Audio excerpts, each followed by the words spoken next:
Such a national security threat can lead to insider attacks, radicalization in migrant communities, and would be a further strain on the welfare state.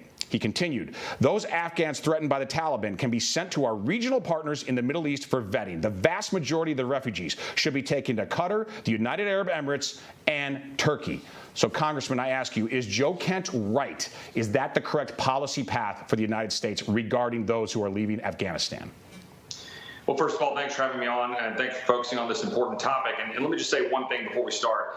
To every single man and woman and the families of those who served in Afghanistan and have served over the last 20 years, we thank you. None of this is on you. You served valiantly. You fought for our country, and we're going to remember that. This isn't going to be like Vietnam. We're going to stand with you. We stand alongside you. This is on the brass. This is on the White House. And frankly, it's also on some people in Congress for too long have not been leading this country. I think it was Jen who said there's a complete vacuum of leadership in the United States.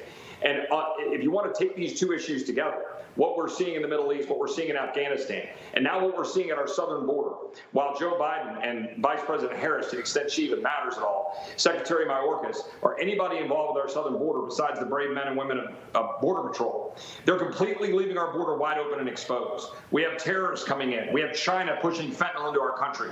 And these folks know it, and they don't care. And I've already said that they should be impeached for their lack of ability to secure the border.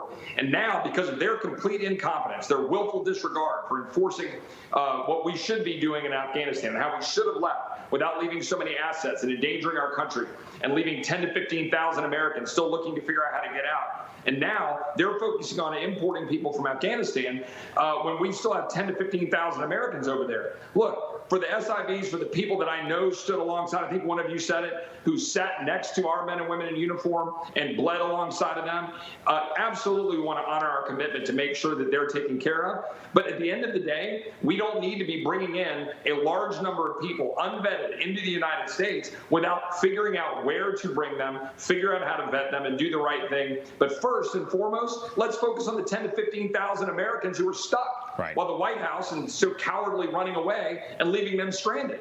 All while, by the way, all of our equipment, our helicopters, our guns, our jets, and a database, by the way, they're all concerned about these refugees. They left a database sitting there that can identify these people. The rote incompetence is just unbelievable and it's beyond words. They need to come to Capitol Hill. They need to answer for what they've done. Heads need to roll. And frankly, the vice president, the president, Milley, Austin, all of them need to resign. It's a complete disgrace. Yeah, Congressman, and President Trump, former President Trump made a great point today. He sounded a message showing these refugees coming over on an American military plane, and he said there should be Americans on that plane. What are your concerns in particular? I mean, you're dealing with an open border in the state of Texas, migrants flowing through. We've seen over 1 million apprehended this year.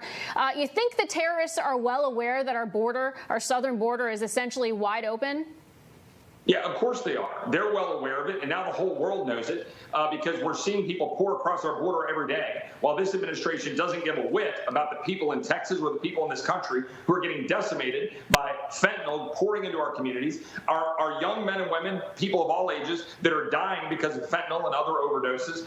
We have people right here in Austin, Texas, which I represent, that are dying from Xanax laced with fentanyl. We've caught, I think, 9,600 pounds of fentanyl coming across our border.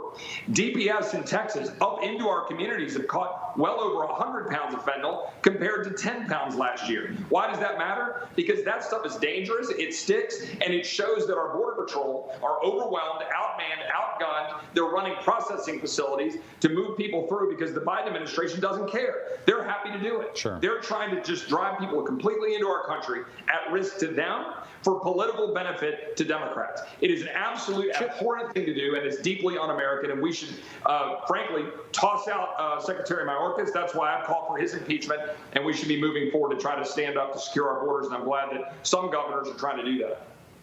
Chip, I want to ask you about Pentagon leadership because I think they have so betrayed the fighting men and women of America, the rank and file soldiers and troops out there who do an unbelievable job for the United States, and particularly Milley. I know you said that he should resign, but look, we know he's not going to. We know he can't be unfortunately shamed into doing the right thing. Do you favor, as a campaign promise, if he does not resign into 2022, that the Republicans will pledge that if they take the House, that they will make sure that Milley and other top generals and admirals who are just as disgraceful will no longer be in charge of the Pentagon?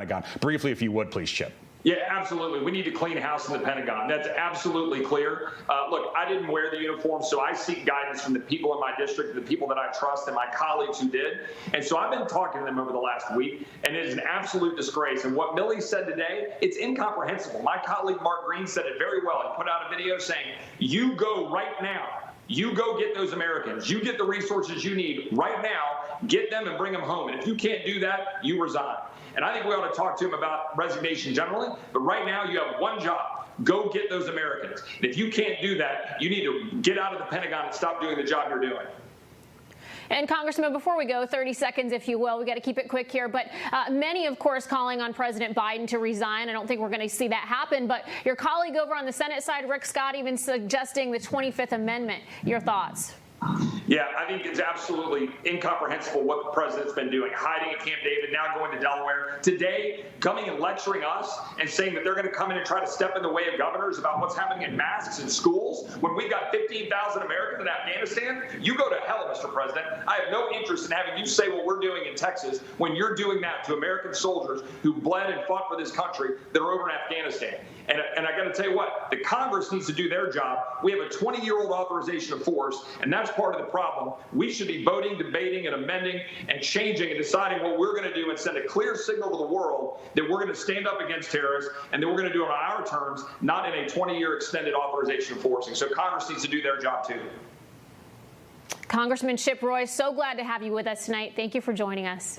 Yeah, God bless y'all. Appreciate it.